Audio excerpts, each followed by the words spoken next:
It begins quietly. You wake up one morning in a crowded medieval town. The streets are narrow, wooden houses lean toward each other overhead, blocking much of the sky. The smell of smoke, animals, and unwashed bodies fills the air. Life here is already difficult. Clean water is rare. Food is uncertain. Disease is common. But today something feels different. A rumor spreads through the marketplace.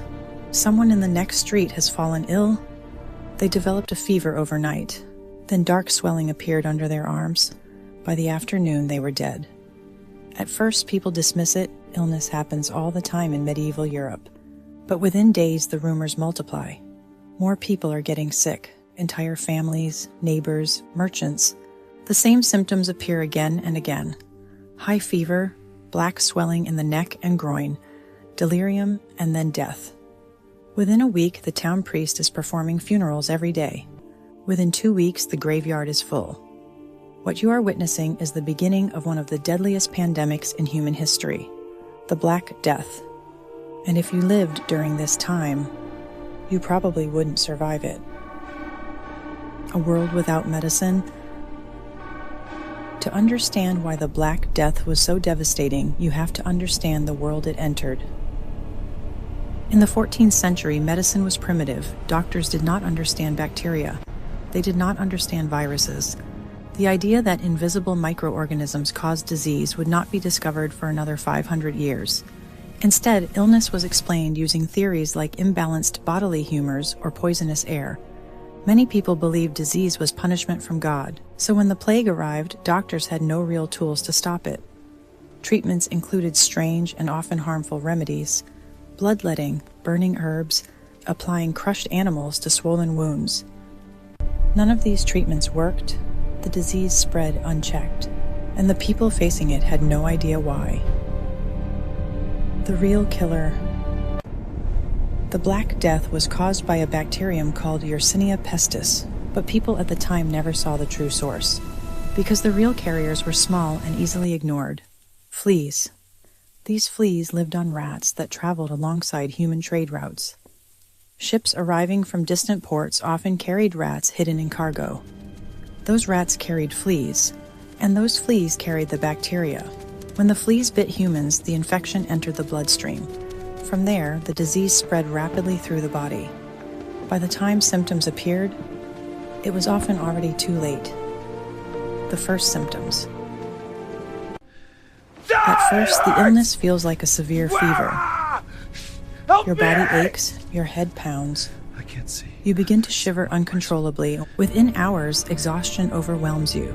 But the most terrifying symptom appears soon after. Painful swellings form beneath the skin, usually in the neck, groin, or armpits. These swollen lymph nodes are called buboes.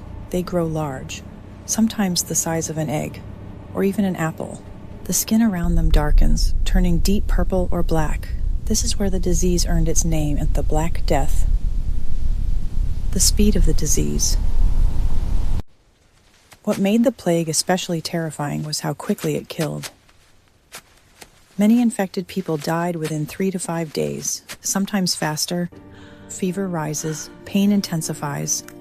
Delirium sets in, some victims begin coughing blood. Others develop black patches across their skin as tissue begins to die. In many cases, the body simply cannot survive the infection. Organs begin to fail. And death follows quickly. In a world without antibiotics, survival rates were extremely low. In some outbreaks, half of those infected died. The collapse of communities. As the disease spread, entire communities began to break down. Families abandoned sick relatives out of fear. Doctors often fled the cities.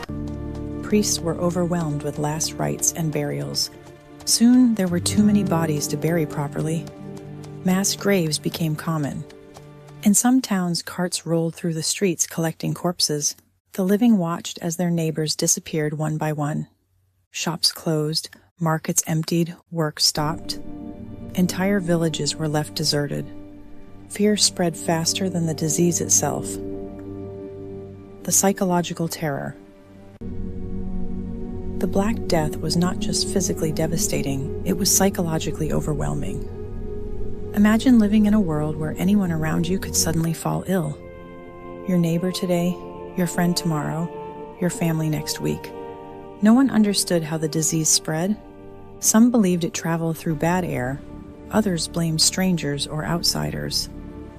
In many places, panic led to violence. Communities searched desperately for someone to blame. Meanwhile, the disease continued moving from town to town, unstoppable. The scale of the disaster.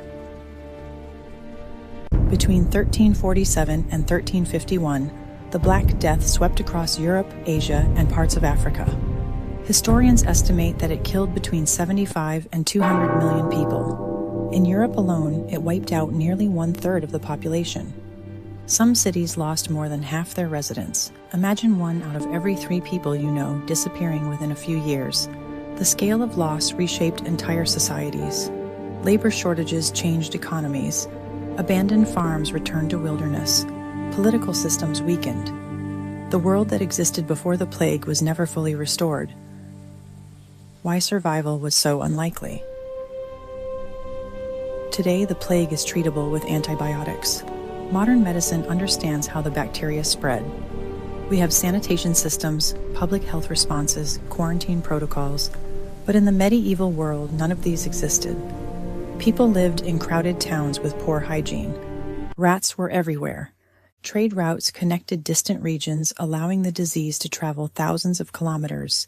And without scientific knowledge, people unknowingly made the spread worse.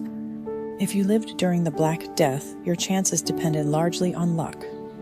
Where you lived, who you encountered, whether infected fleas found you. For millions of people, they did. The Black Death remains one of the most devastating pandemics in human history. Not because it was the deadliest disease ever discovered, but because the world was completely unprepared for it. No medicine, no understanding of bacteria, no coordinated response, just fear, confusion, and a disease spreading silently through entire civilizations. Today, we look back at the medieval world and imagine we would make smarter choices, that we would avoid infection, that we would survive. But the truth is, in a crowded medieval town filled with rats, fleas, and invisible bacteria, survival was rarely about intelligence or bravery. It was about chance. And for millions of people living in the 14th century, chance was not enough. Because when the Black Death arrived in your city, there was a very good chance you wouldn't survive it.